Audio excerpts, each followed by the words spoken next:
Hello guys, welcome study with Shweta. आज की class में हम भारतीय संविधान को कवर करेंगे, जिसमें मैं आपको 1773, 1781 और 1873 ईस्वी के बारे में डिटेल में बताऊंगी। इस टॉपिक को हम थ्योरी प्लस क्वेश्चंस में कवर करेंगे। पहले हम इम्पोर्टेंट्स थ्योरी को कवर करेंगे, देन उससे रिलेटेड जितने भी क्वेश्चंस बनेंगे उनको हम लास्ट में कवर करेंगे। तो वीडियो को पूरा देखिएगा, तभी यह टॉपिक आपका अच्छे से कवर होगा। तो चलिए हम ज़्यादा टाइम वेस्ट ना करते हुए क्लास को स्टार्ट करते हैं। इससे पहले मैं संपूर्ण मध्यकालीन भारत कवर करा चुकी हूँ। अगर आपने उसको नहीं देखा है तो प्लेलिस्ट में जाकर आप उन क्लासेस को देख सकते हैं। तो चलिए हम आज का क्लास स्टार्ट करते हैं और देखते हैं रेगुलेटिंग एक्ट 1773। इसको स्टार्ट करने से पहले हम थोड़ा सा इतिहास देख लेते हैं, ये कब और कैसे स्टार्ट हुआ था। तो देखिए, 1757 की प्लासी की लड़ाई और 1764 के बक्सर के युद्ध को अंग्रेजों द्वारा जीत लिए जाने के बाद बंगाल पर ब्रिटिश ईस्ट इंडिया कंपनी के शासन का शिकंजा कसा।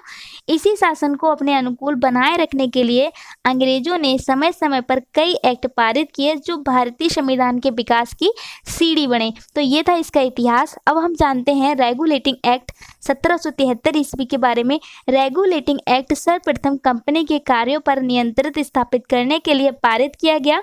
यह एक्ट ब्रिटेन के तत्कालिक प्रधानमंत्री की गुप्त सिफारिश पर पारित किया गया।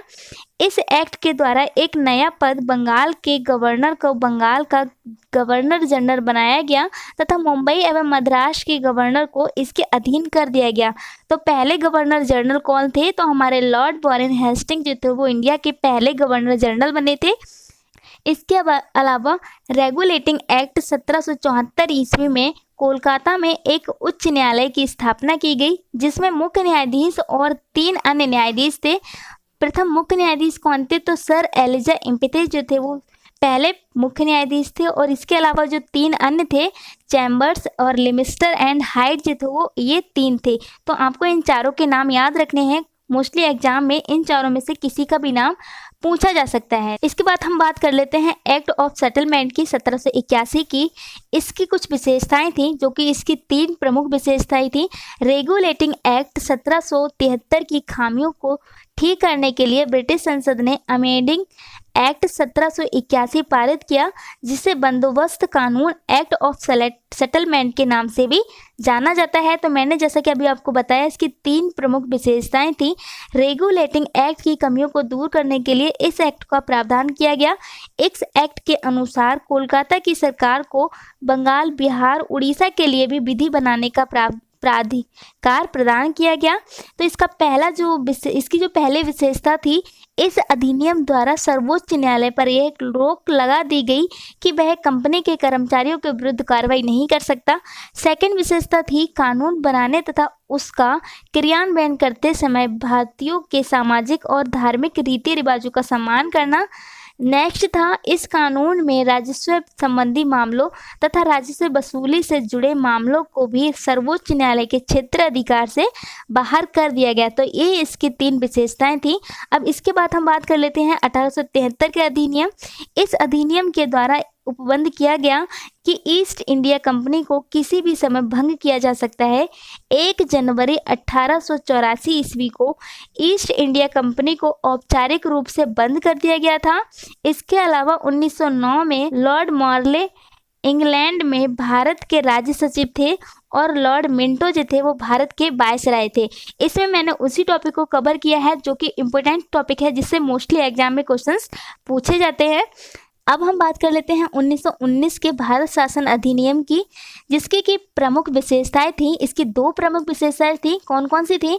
केंद्र में द्विशासनिक विधायिका की स्थापना की गई। प्रथम राज्य परिषद और द्वितीय थी केंद्रीय विधानसभा।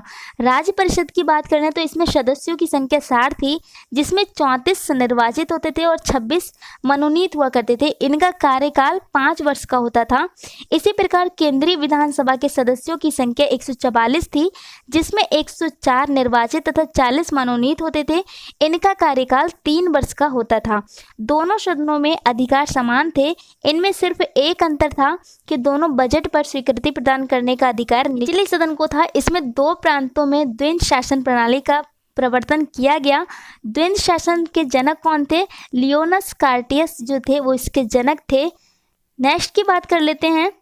तो गाइस इसमें हमने इम्पोर्टेंट थ्योरी को कवर कर लिया है। अभी थोड़ा सा और थ्योरी बची है, उसको मैं आपको सेकेंड क्लास में कवर कराऊंगी। ये पार्ट 1 है।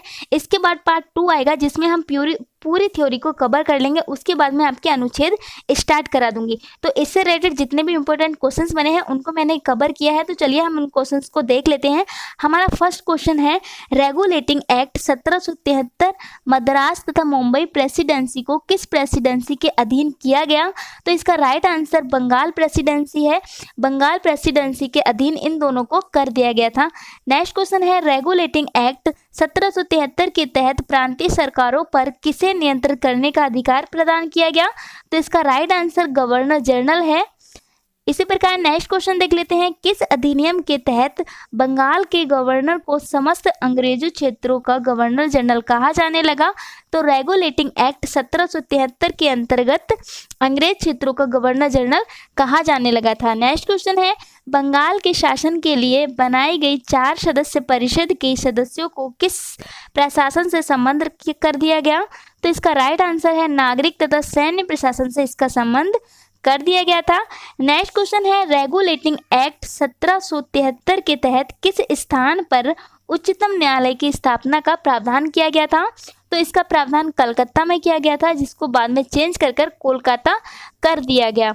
नेक्स्ट क्वेश्चन है, कोलकाता में स्थापित उच्चतम न्यायालय में एक मुख्य न्यायाधीश के अलावा कितने न्यायाधीश होते थे? तो 3 न्यायाधीश होते थे, जो कि मैंने आपको ऊपर पढ़ाया है। नेक्स्ट क्वेश्चन है, कोलकाता उच्चतम न्यायालय के प्रथम मुख्य न्यायाधीश कौन थे? तो सर एलिजा इम्पेती जो थे वो उच्चतम न्यायालय के प्रथम मुख्य न्यायाधीश थे। इसी प्रकार नेक्स्ट क्वेश्चन है, कोलकाता उच्चतम न्यायालय में प्रथम अपर न्यायाधीश कौन नियुक्त किए गए? तो चैम्बर्स, लिमिस्टर एंड हाइट जो थे ये तीनों प्रथम अपर न्यायाधीश नियुक्त किए गए थे। नेक्स्ट क्वेश्चन है, रेगुलेटिंग एक्ट 1773 के प्रावधानों के अनुसार किस को बंगाल का गवर्नर जनरल बनाया गया, जिसे भारत का प्रथम गवर्नर जनरल कहा गया? तो इसका right answer Lord Warren Hastings है, जो कि मैंने आपको ऊपर भी बता दिया है। नेक्स्ट क्वेश्चन है, रेगुलेटिंग एक्ट 1773 के स्थान पर 1784 ईस्वी में कौन सा कानून पारित किया गया था? तो पिट्स इंडिया एक्ट 1784 को पारित किया गया था। नेक्स्ट क्वेश्चन है, पिट्स इंडिया एक्ट 1784 का नाम किसके नाम पर रखा गया था? तो इसका तात्कालिक ब्रिटिश प्रधानमंत्री विलियम पिट के नाम पर इसका नाम रखा गया था, जिसमें कि कानून विधि को बनाने का एक्ट पारित किया गया था। नेक्स्ट क्वेश्चन है, किस अधिनियम द्वारा पहली बार भारत में स्थित ब्रिटिश राज्य क्षेत्रों पर ब्रिटिश सरकार और कंपनी का दोहरा नियंत्रण स्थापित किया गया था? पिट्स इंडिया एक्ट 1784 पर दोहरा नियंत्रण स्थापित किया गया था। इसी प्रकार नेक्स्ट क्वेश्चन है, कौन सा अधिनियम ईस्ट इंडिया कंपनी द्वारा अधिकृत भारतीय राज्य क्षेत्रों पर ब्रिटिश ताज के स्वामित्व के दावे का पहला भारतीय दस्तावेज था? तो पिट्स इंडिया एक्ट 1784 जो था वो ब्रिटिश ताज के स्वामित्व का पहला दस्तावेज था। इसी प्रकार नेक्स्ट क्वेश्चन है, चार्टेड अधिनियम 1833 के तहत किस परिषद द्वारा पारित कानून को अधिनियम की संज्ञा दी गई थी? तो भारत के गवर्नर जनरल की परिषद के द्वारा कानून की संज्ञा दी गई थी। नेक्स्ट क्वेश्चन है, जो कि इस वीडियो का लास्ट क्वेश्चन है, किस अधिनियम के तहत कानून बनाने की शक्ति का केंद्रीकरण किया गया था? तो इसका राइट आंसर है चार्टर अधिनियम 1833 के अंतर्गत कानून बनाने की शक्ति का केंद्रीकरण किया गया था। तो गाइस इस क्लास में हमने इंपॉर्टेंट क्वेश्चंस को कवर कर दिया है। आई होप ये क्लास आपके लिए काफ़ी हेल्पफुल रहेगी। अगर ये क्लास आपको अच्छी लगी है, हेल्पफुल रही है, तो प्लीज़ ज़्यादा से ज़्यादा इस क्लास को अपने फ्रेंडों के साथ शेयर करें। इसके बाद मेरा पार्ट 2 आएगा, जिसमें मैं आपको जो इंपॉर्टेंट थ्योरी बची है उसको हम कवर कर लेंगे। देन उसके बाद हम अनुच्छेद को स्टार्ट कर देंगे। इसमें मैं आपको बेसिक से लेके लास्ट तक पूरा संविधान कवर कराऊंगी। कोशिश करेंगे कि हम आपका इंपॉर्टेंट एक भी क्वेश्चन इससे रिलेटेड ना छूटे और आप एग्जाम में अच्छे मार्क्स गेन कर पाएँ। तो गाइस अगर ये क्लास आपको अच्छा लगा है तो ज़्यादा से ज़्यादा अपने फ्रेंडों के साथ शेयर करें और क्लास को लाइक और शेयर करना ना भूलें। अगर आप चैनल पर नए आए हैं तो चैनल को सब्सक्राइब करना भी ना भूलें। मिलेंगे फिर हम नेक्स्ट वीडियो में पार्ट 2 के साथ। तब तक के लिए बाय।